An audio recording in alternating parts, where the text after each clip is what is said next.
Hello dear students, नवांकुर के डिजी lessons में आप सभी का स्वागत है। आज हम कक्षा 5 गणित में पाठ 7 के आगे के प्रश्नों को हल करेंगे। जैसा कि पहला क्वेश्चन है,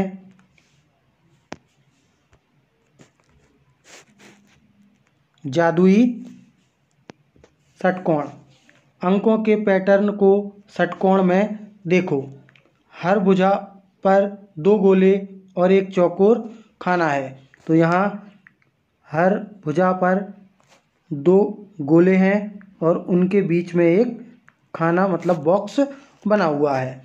तुम्हें हर खाने में वह संख्या मिलेगी जो उसके साथ वाले गोलों में लिखी संख्याओं को गुणा करने से आएगी। जैसे कि बॉक्स में 98 लिखा है, उसके साथ वाले गोलों में 14 और 7, यहाँ 14 लिखा हुआ है और यहाँ 7 लिखा है।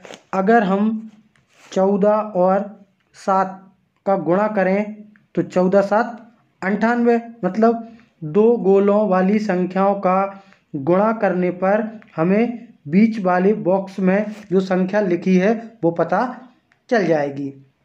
जैसे अगले में 14 और 5 लिखा हुआ है गोलों में। अगर 14 में हम 5 का गुणा करें तो 14 पंचे 70, तो बॉक्स में जो संख्या लिखी है वो हमें पता चल जाएगी। ऐसे ही 5 का जब हम 13 में गुणा करेंगे तो 13 पन्ना 65, 13 का 2 में गुणा करेंगे तो 13 दूनी 26, 2 का 10 में गुणा करेंगे तो 2 धाम 20, और 10 का अगर हम 7 में गुणा करेंगे तो 10 आते 70। इस जादुई षटकोण में हमें 2 गोलों की संख्याओं का गुणा करके एक बॉक्स वाली संख्या पता चल जाएगी। मतलब बीच में जो बॉक्स बना हुआ है उसके आसपास जो 2 गोले बने हुए हैं उनमें लिखी संख्याओं का अगर हम गुणा कर दें तो हमें बीच वाले बॉक्स में जो संख्या लिखना है वो पता चल जाएगी। ठीक है। जैसे 5 का गुणा अगर हम 13 में करें तो 65 आया था, तो हमने 65 लिखा। खाने में लिखी संख्या 65 को देखो, इसके दोनों ओर कौन से गोले हैं, तो इसके दोनों तरफ 5 और 13 लिखा हुआ है, क्योंकि 5 का 13 में गुणा करने पर 65 आएगा। अब अगर हम बॉक्स में लिखी संख्या को देखें 70, तो 70 यहाँ लिखा हुआ है और इसके दोनों तरफ जो गोले हैं उनमें कौन सी संख्या आएगी, तो हमें पता है कि 7 में अगर हम 10 का गुणा करेंगे तो हमें 70 मिलेगा। मतलब इस गोले में 7 और इस गोले में 10 आएगा। इस तरह हमें इन जादुई षटकोण को पूरा करना है। अब हम पहले षटकोण को देखते हैं। यहाँ इस बॉक्स के पास वाले गोलों में एक में 9 और एक में 11 लिखा हुआ है। अगर हम 11 का गुणा 9 में करें तो 11 का गुणा 9 में करने पर 99 आएगा। तो इस बॉक्स में क्या आएगा, 99 आ जाएगा। अब 11 और 6 का अगर हम गुणा करें तो इस बीच वाले बॉक्स में 11 छिक्का 66 आ जाएगा। इसी तरह 6 का अगर हम 17 में गुणा करें, मतलब 17 का पहाड़ा अगर हम 6 बार पढ़ें तो 17 छिक्का 102। इस तरह इस बॉक्स में 102 आ जाएगा। अब 17 का अगर हम 7 में गुणा करें तो 17 का 7 बार पहाड़ा पढ़ेंगे तो 17 सत्ते 119 आएगा। इस तरह इस बॉक्स में मतलब इस खाने में 119 आ जाएगा। अब इस बॉक्स में कौन सी संख्या आएगी ये पता करने के लिए हमें इन 2 गोलों की संख्याओं का गुणा करना पड़ेगा, लेकिन इस वाले गोले में कोई संख्या लिखी ही नहीं है। तो इसको पता करने के लिए हम क्या करेंगे कि बॉक्स वाली संख्या में इस गोले में जो 9 लिखा हुआ है उसका अगर हम भाग दे दें, 9 का अगर हम 108 में भाग देंगे तो हमें इस गोले में जो संख्या लिखना है वो पता चल जाएगी। अगर हम 108 में 9 का भाग दें तो 9 का भाग 108 में 12 बार जाएगा। इस तरह इस गोले में जो संख्या लिखी जाएगी वो कितनी हो जाएगी, 12। अब 12 का अगर हम 9 में गुणा करें तो 12 नम्मा 108 आएगा। इस तरह इस बॉक्स वाली संख्या हमें पता चल गया कि ये यहाँ 12 आएगा। अब इस गोले में 12 लिखा हुआ है और यहाँ 7 लिखा है, तो 12 का अगर हम 7 में गुणा करें तो 12 सत्ते 84 आएगा। इस तरह यहाँ इस बॉक्स में 84 लिखा जाएगा। इस तरह हमने इस जादुई षटकोण को पूरा कर दिया। जब भी हमें दो गोलों में लिखी हुई संख्याएं दी हुए तो उनका हम गुणा करेंगे तो हमें बॉक्स वाली संख्या पता चल जाएगी। लेकिन अगर एक गोले वाली संख्या हमें पता है और एक बॉक्स वाली संख्या हमें पता है, दूसरे गोले की संख्या अगर हमें पता करना है तो हम बॉक्स वाली बड़ी संख्या में गोले में जो छोटी संख्या लिखी हुई है उसका भाग दे दें तो हमें दूसरे गोले में लिखी जाने वाली संख्या का पता चल जाएगा। इस तरह हम इस जादुई षटकोण को पूरा कर सकते हैं,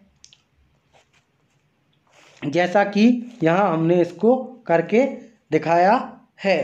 अब यहाँ एक और जादुई षटकोण दिया हुआ है, इसको आप अपने घर पर करने का प्रयास करें।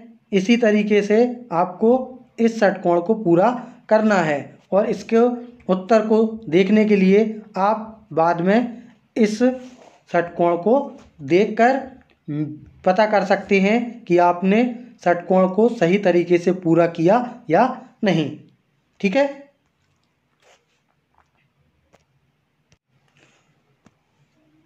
कुछ और संख्या पैटर्न। कोई भी संख्या लो, उसे बारी बारी से 2, 3, 4 और 5, 6, 7 इसी तरह से गुणा करो। मतलब पहले हमें कोई संख्या लेना है, उसमें हमें 2 का गुणा करेंगे, हर बारी में 3 भी जोड़ो। मतलब पहले जो संख्या हम लेंगे उसमें हमें 2 का गुणा करना है और 2 का गुणा करने के बाद उसमें हमें 3 जोड़ना है। इसी तरह हमें 2 के बाद 3 का गुणा करना है और उसमें भी 3 जोड़ना है, फिर 4 का गुणा करके फिर उसमें 3 जोड़ना है, फिर 5 का गुणा करना है और 3 जोड़ना है। इसी तरह हमें इसको आगे बढ़ाना है। उत्तर में कितना अंतर आता है, क्या यह अंतर हर बारी में एक जैसा है? तो इसको हम करने की कोशिश करते हैं। जैसा कि यहाँ दिया हुआ है, हमने एक संख्या 12 ले ली, 12 में हमने पहले 2 का गुणा किया और उसमें 3 जोड़ा, तो 12 का जब हम 2 में गुणा करेंगे तो 24 आएगा और 24 में 3 जोड़ने पर 27 आ जाएगा। अब 12 में अगली संख्या 3 का गुणा करना है और उसमें 3 जोड़ना भी है, तो 12 में जब हम 3 का गुणा करेंगे तो हमें 36 मिलेगा और उसमें 3 जोड़ने पर 39 मिल जाएगा। इसी तरह 12 में जब हम 4 का गुणा करेंगे तो 12 चौको 48 आएगा और उसमें जब हम 3 जोड़ेंगे तो हमें 51 मिल जाएगा। अब 12 में 5 का गुणा करें तो 12 पंचे 60 आएगा और उसमें 3 जोड़ेंगे तो 63 आ जाएगा। इसी तरह अब अगले में हमें 12 में 6 का गुणा करना है, तो 12 का गुणा जब हम 6 में करेंगे तो 72 आएगा, क्योंकि 12 छिंग 72 होता है और उसमें जब हम 3 जोड़ेंगे तो 75 आ जाएगा। अब यहाँ अगली बार में 12 में हम 7 का गुणा करेंगे तो 12 सत्ते 84 आएगा। 84 में जब हम 3 जोड़ेंगे तो हमें 87 मिल जाएगा। अब अगली बार में हम 12 में 8 का गुणा करेंगे तो 12 अट्ठे 96 आएगा। 96 में जब हम 3 जोड़ेंगे तो हमें 99 मिल जाएगा। अब अगली बार में 12 में हम 9 का गुणा करेंगे तो 12 नम्मा 108 आएगा और उसमें जब हम 3 जोड़ेंगे तो हमें 111 मिल जाएगा। अब अगर हम इन संख्याओं को देखें और इनमें अंतर निकालें तो 39 में से जब हम 27 घटाएंगे तब हमें 12 मिलेगा। 51 में से जब हम 39 घटाएंगे तब भी हमें 12 मिलेगा। 63 में से जब हम 51 को घटाएंगे तब भी हमें 12 मिलेगा। 75 में से जब हम 63 को घटाएंगे तब भी हमें 12 मिलेगा। 87 में से जब हम 75 को घटाएंगे तब भी हमें 12 मिलेगा। 99 में से जब हम 87 को घटाएंगे तब भी हमें 12 मिलेगा और 111 में से जब हम 99 को घटाएंगे तब भी हमें 12 मिलेगा। इस तरह यहाँ हर संख्या को घटाने पर हमें अंतर 12 मिलता है। तो यह एक पैटर्न बन गया। ठीक है, संख्याओं को देखो, पैटर्न को ध्यान से देखो, क्या तुम इसे आगे बढ़ा सकते हो। तो अगर हम 9 में से 1 को घटाएं तो हमें 8 मिलेगा और 8 में जब हम 8 का भाग देंगे तो 8 का भाग 8 में एक बार जाएगा। अब अगली बार में 9 से 1 कम कर दिया तो 9 और 8 को ले लिया और यहाँ हमने एक संख्या को बढ़ा दिया। पहले हमने 1 घटाया था, अब हम 2 घटाएंगे। फिर अगली बार में 9, 8 और अगली एक कम संख्या क्या हो गई 7 और यहाँ हमने अब क्या घटा दिया 3। अब अगली स्टेप में 9, 8, 7 उसके पहले 6 आएगा तो हमने 9, 8, 7, 6 4 संख्या ली तो अब हम इसमें से 4 को घटाएंगे। फिर अगली बार में 9, 8, 7, 6 के बाद 5 आता है, 6 के पहले 5 आएगा तो हमने 5 ले लिया और जब हमने 9, 8, 7, 6, 5 में से क्या घटाएंगे, पहले हमने 1 घटाया, फिर 2 घटाया, फिर 3 घटाया, फिर 4 घटाया, फिर क्या घटाएंगे 5 और भाग हमें हर बार 8 का देना है। तो यहाँ जब हमने 1 घटाया तो 1 आया, जब हमने 2 घटाया तो 1 और 2 आया, जब हमने 3 घटाया तो 1, 2, 3 आया, जब हमने 4 घटाया तो यहाँ 1, 2, 3 और 4 आएगा। जब हमने 9, 8, 7, 6, 5 में से 5 को घटाया तो यहाँ 1, 2, 3, 4, 5 आएगा। इसी तरह हम इस पैटर्न को आगे बढ़ाएंगे तो ये पैटर्न इस तरह से बढ़ जाएगा। 1, 1, 2, 1, 2, 3, 1, 2, 3, 4, यहाँ 9, 8, 7, 6, 5 -5 तो 1, 2, 3, 4, 5, 9, 8, 7, 6, 5, 4 6 संख्याएँ हैं तो 6 घटाया तो 1, 2, 3, 4, 5, 6 तक जाएगा। फिर 9, 8, 7, 6, 5, 4, 3 में से 7 को घटाया क्योंकि यहाँ 7 अंक हैं तो 1, 2, 3, 4, 5, 6, 7 तक ये पैटर्न जाएगा। इसी तरह हम इस पैटर्न को और आगे भी बढ़ा सकते हैं। अब स्मार्ट जोड़, जब कोई 10 संख्याएं एक साथ जोड़ने को देगा तो कैसे करोगे? ओह, मैं तो तुरंत ही कर लूँगा, होशियार हो, बताओ तुम इसे कैसे करोगे? मैं तो बिना जोड़े ही कर सकता हूँ।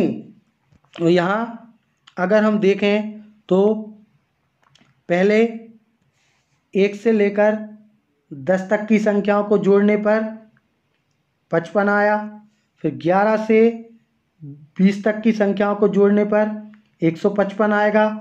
अब अगर हम इस पैटर्न को देखें, अगर हम 21 से 30 तक की संख्याओं को जोड़ेंगे तो यहाँ 255 आएगा। जब हम 31 से 40 तक की संख्याओं को जोड़ेंगे तो यहाँ 355 आएगा। जब हम 41 से 50 तक की संख्याओं को जोड़ेंगे तो 455 आएगा। जब हम 51 से 60 तक की संख्याओं को जोड़ेंगे तो 555 आएगा। और जब हम 61 से 70 तक की संख्याओं को जोड़ेंगे तो 655 आएगा। तो जब भी हम लगातार 10 संख्याओं को जोड़ते हैं तो इनमें एक पैटर्न हमें नज़र आता है कि लास्ट के 2 अंकों पर हर बार 55 आएगा। इस तरह हम इसे बिना जोड़े भी पैटर्न की सहायता से कर सकते हैं, जैसा कि यहाँ करके दिखाया गया है। जब हमने 1 से 10 तक की संख्याओं को जोड़ा तो 55 आया। जब हमने 11 से 20 तक की संख्याओं को जोड़ा तो 155 आया।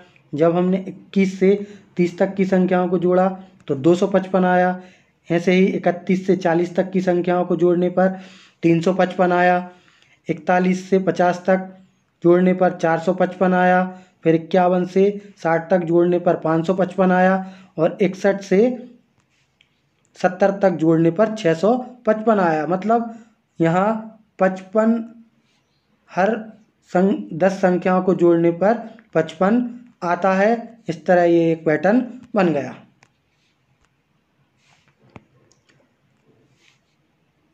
मजा विषम संख्याओं का।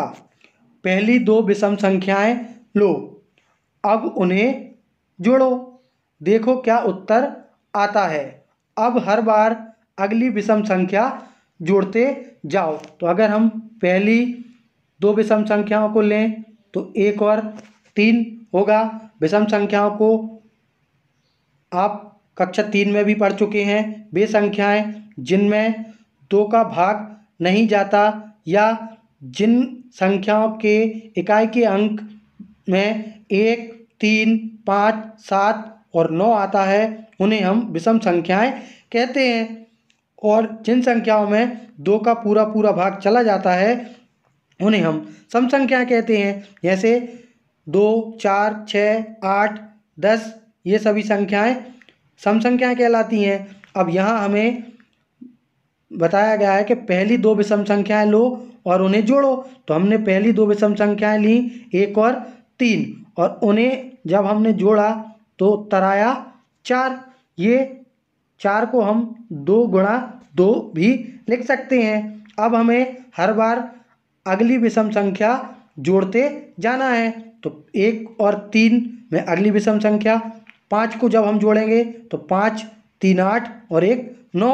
9 को हम 3 गुणा 3 लिख सकते हैं। इसी तरह अगली बार में हम 1, 3, 5 के बाद 7 को लेंगे तो 7, 5, 12, 12 और 3, 15, 15 और 1, 16। 16 को हम 4 गुणा 4 लिख सकते हैं। अब अगली बार में 1, 3, 5, 7 के बाद अगली विषम संख्या 9 को लेंगे और जब हम इन्हें जोड़ेंगे तो 9 और 1, 10, 10, 5, 15, 3, 18 और 7, 25 आएगा। और 25 को हम 5 गुणा 5 लिख सकते हैं। ठीक है। फिर हम अगली विषम संख्या 11 को लेके 1, 3, 5, 7, 9 और 11 को जब जोड़ेंगे तो यहाँ 36 आएगा, जिसे हम 6 गुणा 6 लिख सकते हैं। इसी तरह जब हम अगली विषम संख्या को जोड़ेंगे तो यहाँ 7 गुणा 7 आ जाएगा, क्योंकि उनका योग 49 होता है। इसी तरह हम विषम संख्याओं को जोड़ते जाएंगे और इस पैटर्न को आगे बढ़ाते जाएंगे। जब हमने 1, 2, 3, 4, 5, 6, 7 संख्याएं ली तो 7 गुणा 7 लिखा। जब हमने 1, 2, 3, 4, 5, 6 संख्याएं ली तो 6 गुणा 6 लिखा। जब हमने 5 संख्याएं ली थी तो 5 गुणा 5 लिखा था। जब हमने 4 विषम संख्याएं ली थी तो 4 गुणा 4 लिखा था। जब हमने 3 विषम संख्याएं ली थी तो 3 गुणा 3 लिखा था। और जब हमने 2 विषम संख्याएं ली थी तो 2 गुणा 2 लिखा था। अब अगर हम 8 विषम संख्याओं को लेंगे तो इस पैटर्न को 8 गुणा 8 लिखेंगे और जब हम 9 विषम संख्याओं को लेंगे तो 9 गुणा 9 लिखेंगे। इस तरह इस पैटर्न को हम आगे बढ़ा सकते हैं, जैसा कि यहाँ हमने इस पैटर्न को करके दिखाया है। 2 गुणा 2, 3 गुणा 3, 4 गुणा 4, 5 गुणा 5, 6 गुणा 6, 7 गुणा 7। आगे बढ़ाएंगे तो 8 गुणा 8, फिर 9 गुणा 9। यहाँ विषम संख्याओं को जोड़ते जाएंगे और गुणा के रूप में लिखते जाएंगे। ठीक है। अब अगला क्वेश्चन है, एक संख्या लो। तो हमने एक संख्या 9 ले ली, उसे दुगना करो।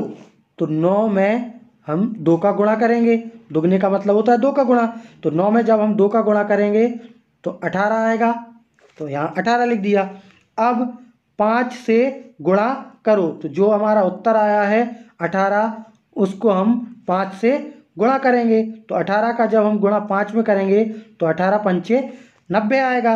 अब उत्तर को 10 से भाग करो, तो 90 में जब हम 10 से भाग देंगे तो उत्तर 9 आएगा, मतलब हमें वही संख्या वापस मिल जाएगी। ठीक है। इसको यहाँ हमने करके दिखाया। पहले हमने 9 लिया, उसको दुगना किया तो 18 आया, उसमें 5 का गुणा किया तो 90 आया, और जब 10 का भाग दिया तो 9 आ गया, मतलब वही संख्या वापस आ गई। ठीक है। अगला है, एक संख्या लो, उसे दुगना करो। तो अगर हम एक संख्या मान लीजिए 8 ले लें, तो हमने एक संख्या क्या ले ली 8, उसे दुगना करो। तो 8 में जब हम 2 का गुणा करेंगे तो 8 दूनी 16 हो जाएगा। अब फिर से दुगना करो, तो 8 में 2 का गुणा करने पर 16 आया। अब इस 16 को दुगना करने के लिए फिर से 16 में 2 का गुणा करेंगे, तो यहाँ 16 दूनी 32 आएगा। ली गई संख्या को उत्तर में जोड़ो, तो उत्तर हमारा 32 आया है और ली गई संख्या हमारी 8 है। तो 32 में जब हम 8 को जोड़ेंगे तो 40 आएगा। अब फिर दुगना करो, तो 40 को हम अगर दुगना करें तो 40 में जब हम 2 का गुणा करेंगे तो 80 आएगा, और 10 से भाग करो, तो 80 में जब हम 10 से भाग करेंगे तो हमें 10 का भाग 80 में देने पर 8 मिलेगा। इस तरह वही संख्या वापस मिल जाएगी। ठीक है। इसको यहाँ हमने यहाँ करके दिखाया गया है। हमने संख्या 8 ले ली, उसको दुगना किया तो 16 आ गया, फिर से दुगना किया तो 32 आ गया। दुगने में वही संख्या को हमने जब जोड़ा तो 32 में जब हमने 8 जोड़ा तो 40 आ गया। 40 को जब हमने दुगना किया तो 80 आ गया। 80 में जब हमने 10 का भाग दिया तो हमें 8, मतलब वही संख्या वापस मिल गई। ठीक है।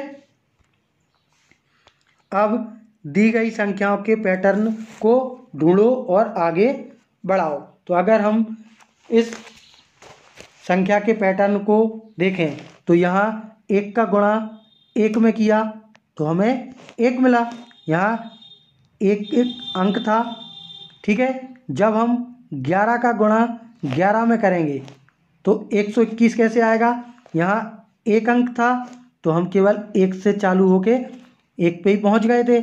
हमें इन पैटर्न में 1 से जितने अंक दिए हैं उतने अंकों तक आगे जाना है और फिर वापस 1 पर ही लौटना है। पहले हमें बढ़ते क्रम में जितनी संख्याएं में अंक दिए हैं, मतलब जैसे 1 में केवल 1 अंक था तो हम 1 तक आगे जाएंगे और 1 तक वापस आएंगे, तो गुणा करने पर हमें 1 ही मिलेगा। लेकिन यहाँ 11 में 2 अंक हैं तो हम 1 और 2 तक आगे गए और फिर हमें 1 तक वापस आना है, तो 2 के बाद हम 1 को लिख देंगे। इस तरह यहाँ 121 आ गया। अब 111 में 3 अंक हैं तो हम 3 तक पहले आगे बढ़ेंगे, तो 1 2 3। अब हमें 1 तक वापस आना है, तो 3 के बाद घटते क्रम में 2 आएगा और फिर 1 आएगा। इस तरह 111 का गुणा 111 में करने पर 1 2 3 2 1 आ गया। अब इसमें 3 थे तो 1 1 1 3 बार था। अब यहाँ 1 2 3 4 और फिर 3 2 1, मतलब पहले 1 से हम 4 तक आगे जाएंगे और फिर 1 तक वापस आएंगे। मतलब यहाँ हमें 1 को कितनी बार लिखना पड़ेगा, 4 बार। तो यहाँ 1 1 1 1 गुणा 1 1 1 1 आ जाएगा। अब अगर हम इसको और आगे बढ़ाना चाहें तो हम 1 2 3 4 5 गुणा 1 2 3 4 5। अब 1 5 बार है इसलिए हम पहले 5 तक आगे जाएंगे तो 1 2 3 4 5 और फिर 1 तक वापस आना है तो 4 3 2 1। इसको हम यहाँ करें तो 1 2 3 4 5। पहले 5 बार 1 लिखा हुआ है इसलिए हम 1 से 5 तक आगे बढ़ेंगे। अब हमें वापस 1 तक जाना है तो 5 के बाद आएगा, पहले आएगा 4 फिर 3 फिर 2 फिर 1। इस तरह 1 1 1 1 1 का गुणा जब हम 1 1 1 1 1 मतलब 11,111 का गुणा जब हम 11,111 में करेंगे तो हमें 1 2 3 4 5 4 3 2 1 डायरेक्ट लिख सकते हैं। ठीक है, इस तरह हमारा ये पाठ यहीं पर समाप्त होता है। धन्यवाद।